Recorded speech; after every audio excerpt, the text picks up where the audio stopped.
नमस्कार मित्रांनो, स्वागत आहे तुमचं मराठी ब्लॉगर्स आहे आपल्या यूट्यूब चॅनलवरती। आणि अचानकपणे आमचा दौरा आलेला आहे रत्नागिरीला आणि हा आमच्या घरचा गणपती आहे। आणि आता आम्ही परत जाणार आहोत गणपतीपुळ्याला, जे खूप प्रसिद्ध ठिकाण आहे गणपतीसाठी रत्नागिरी मधलं। तर चला आता आपण पहिले आपल्या बाप्पाला वंदन केलं आहे आणि आपण आता ब्लॉग आपला सुरू करत आहोत।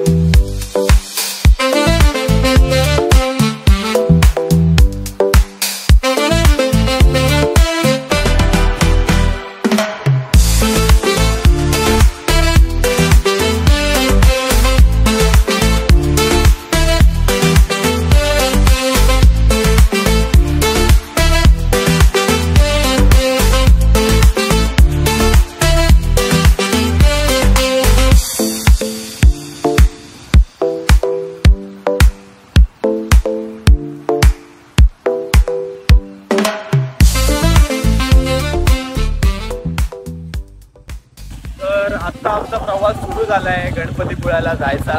आणि हा माझ्यासोबत आहे गौरांग, त्यानंतर मागे परिमल आणि मिनार आणि त्या मागे साहिल, जो एकटा एक्सेसवर येतोय। तर सर्व आम्ही काकाची मुलं खूप एक्साइटमेंटली फिरायला निघालोय गणपतीपुळ्यासाठी। तर तुम्हाला इथलं निसर्गरम्य वातावरण असेल, खूप सुंदर असं वातावरण आहे, ते तुम्हाला मी सिनेमॅटिकद्वारे दाखवेलच। खूप प्राचीन मंदिर आहेत, खूप जबरदस्त असे समुद्र किनारे आहेत, ते मला जाता दाखवेल। तो ब्लॉग पूर्ण बघा आणि आवडल्यास आपल्या लाईक करा, चॅनलला सबस्क्राईब करा आणि संपूर्ण ब्लॉग बघत राहा। आणि खूप म्हणजे मी जवळजवळ ना 2 वर्षांनी आलो आहे गणपतीला, आणि त्या मानाने असं मला विचार आला की गणपतीपुळ्याला देखील जाऊन येऊ। तर सर्व माझे काकाची मुलं पण तयार झाली आणि आता आम्ही सर्व खूप मजा मस्ती करत जाणार आहेत गणपतीपुळ्यासाठी। आणि एक माझा अजून एक भाऊ आहे मंथन म्हणून, तो सध्या आला नाहीये, तर त्याला पण आम्ही मिस करतोय। त्याला बोललो होतो तू येतो का, पण तो जरा सध्या कालच्या जागरणामुळे परत त्याला नाही उठवते, तर त्यामुळे तो घरी थांबलाय। तर आम्ही सर्व 5 जण आता खूप मजा मस्ती करणार आहेत। तो ब्लॉग तुम्ही संपूर्ण बघत राहा आणि तुम्हाला कोकणातलं निसर्गरम्य वातावरण पण अनुभवायला भेटेल। तो ब्लॉग संपूर्ण नक्की बघा।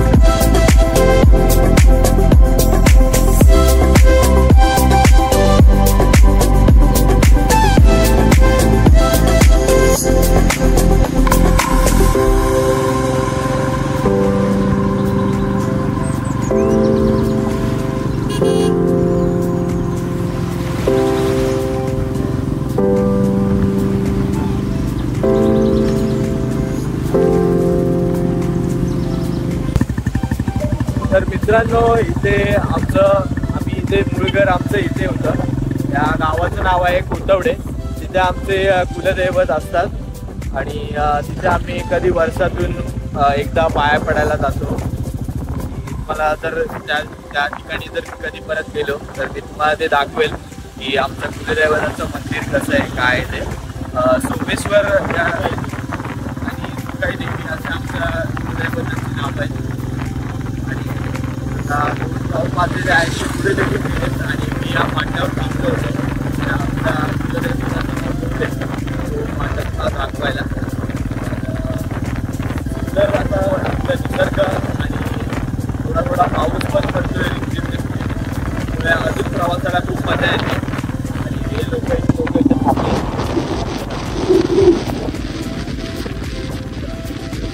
आणि साहिल जो आहे तो आधी गेला वाटतं, कॅन्सल करावं लागेल। आणि तो एकटा असल्यामुळे त्याचा एखादा मागे असेल तर सपोर्ट असतो, बाईक रायडर असताना, त्यामुळे थोडी काळजी वाटते। तर असे तळे आणि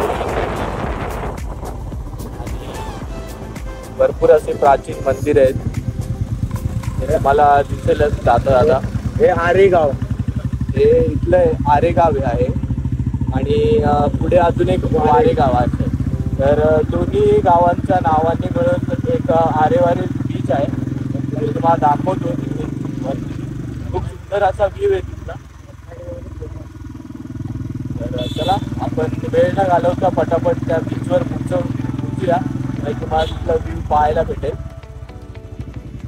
आणि पाऊस पण पाहू शकता तुम्ही, खूप भरलाय.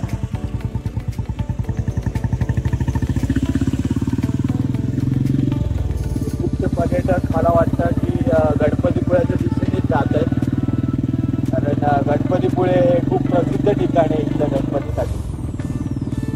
तर बघूया आपल्याला किती गर्दी भेटते, काय भेटते त्यानुसार. आता आपण आरेवारे बीचच्या जवळ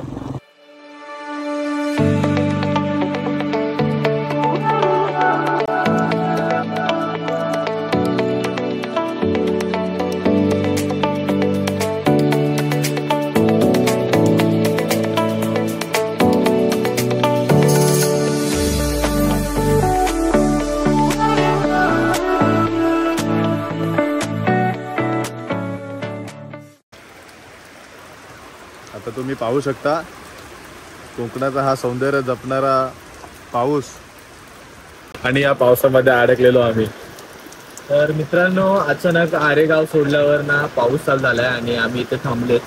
आणि इथे ना पहिले इथे सर्वांना सरबत वगैरे इथे विकले जातात, पण ऍक्च्युली आता पावसामुळे ना ते पण बंद आहे. तुम्ही पाहू शकता या साईडला पण काउंटर इथे पण आहे आणि आपल्या मागे सुद्धा आहे, पाहू शकता. पण सगळं बंद आहे आपल्या इथे आता. आणि एक्झॅक्ट आम्ही आता आरेवारे बीचच्या एकदम स्टार्टिंग पॉइंटला अटकलो येऊन, आणि इथूनच आतमध्ये एंट्री आहे आरेवारे बीच साठी. पण आपण आता पूर्ण टॉपला जाऊन व्ह्यू घेणार आहोत, ते तुम्हाला पाहायला खूप आवडेल. तर बघूया आता परत कधी पाऊस जातोय आणि परत आपण आपल्या प्रवासाला कधी सुरुवात करतोय. तर A few minutes later.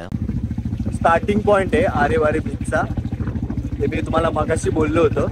आणि आता आपल्याला तिथे त्या पॉइंटला जायचंय वरती, तिथून मी तुम्हाला दाखवेल.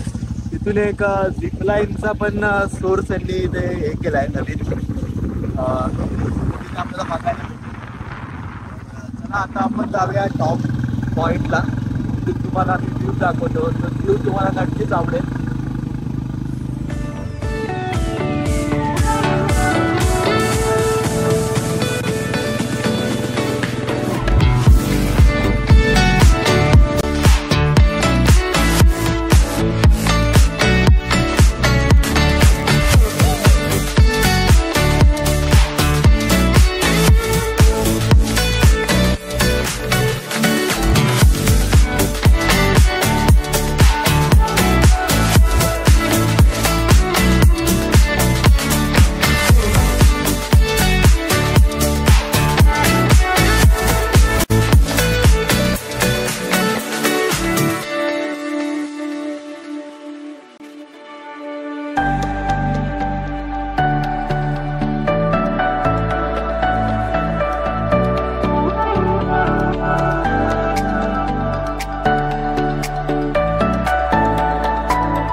आता आम्ही थांबलोय परत लिंबू सरबत पिण्यासाठी, कारण अचानक ऊन पाऊस चालू आहे, त्यामुळे थोडी एनर्जी पण पाहिजे फिरायला. आणि इकडे समुद्र आहे पाहू शकता, आणि काका इथे आम्हाला आता लिंबू सरबत बनवतात, तर ते आम्ही पिऊन थोड्या वेळातच परत.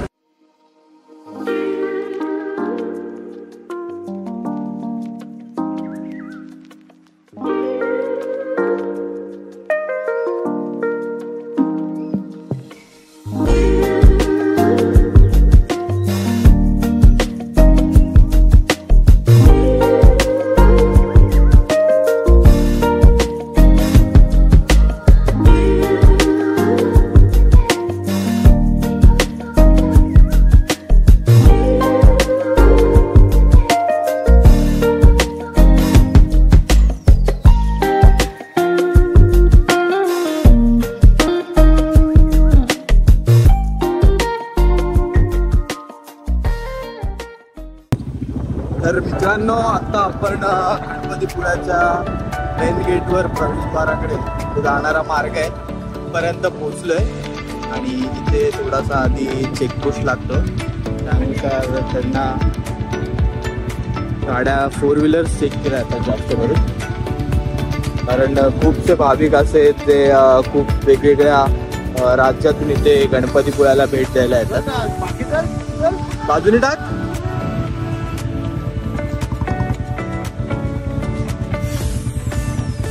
तर हा इथला चेकपोस्ट आहे.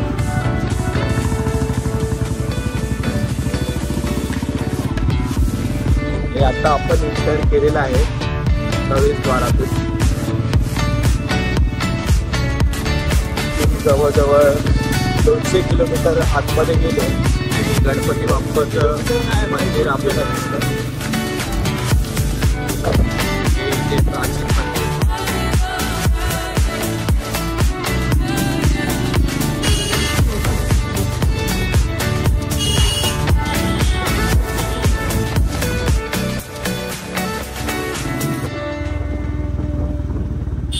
बरेचसे भाविकांनी आपापल्या गाड्या इथे पार्किंगला लावू शकतात.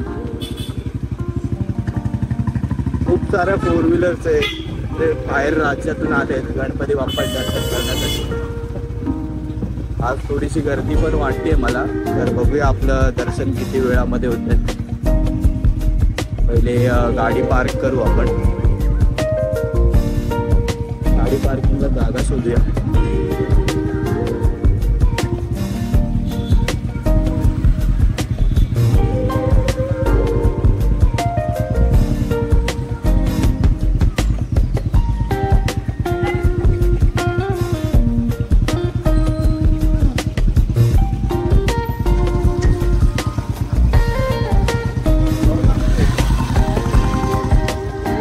पार्किंगच्या सोयी सुद्धा अवेलेबल आहेत. त्या साईडला सर्व कार्स पार्किंग, पे अँड पार्कची सेवा उपलब्ध आहे आणि आपण डायरेक्ट गाडी आतमध्ये लावणार आहोत.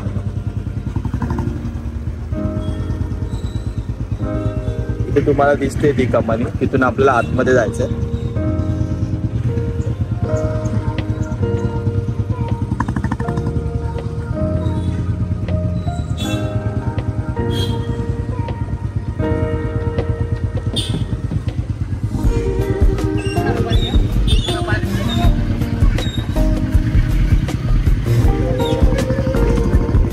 गणपती बाप्पा.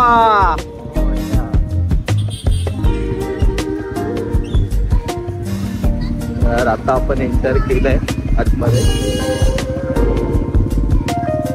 पहिले गाड्या पार्क करू. त्या साईडला बाईकच्या पार्कची सोय. त्याप्रमाणे थोडी गर्दी तर वाटते. आपल्याला ओटी पण घ्यायची आहे गणपती बाप्पासाठी. इथे साईडलाच मार्केट आहे, तिथून आपण ओटी घेणार आहोत गणपती बाप्पाला.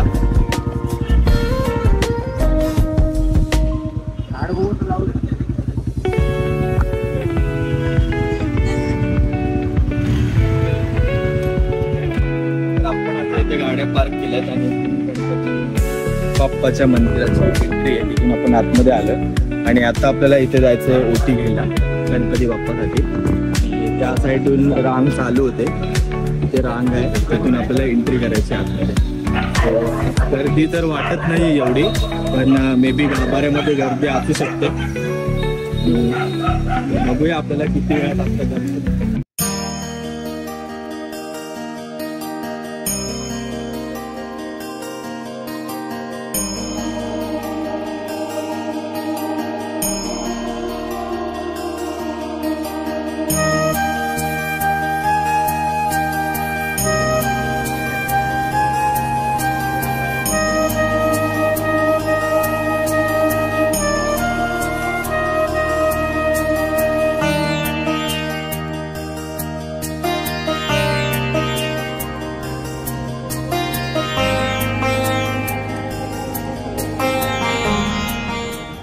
मित्रांनो, आता आमचं दर्शन सुद्धा झालंय, आरती सुद्धा भेटली सदैवाने आणि महाप्रसाद सुद्धा आमचा देखील खाऊन झालाय.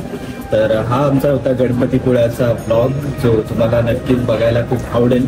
त्यामध्ये भरपूर असे निसर्ग सौंदर्य आहे. तर तुम्ही ते पहा नक्की. आपल्या आवडल्यास चॅनलला सबस्क्राईब करा, लाईक करा आणि शेअर करा. चला भेटूया पुढच्या ब्लॉगमध्ये.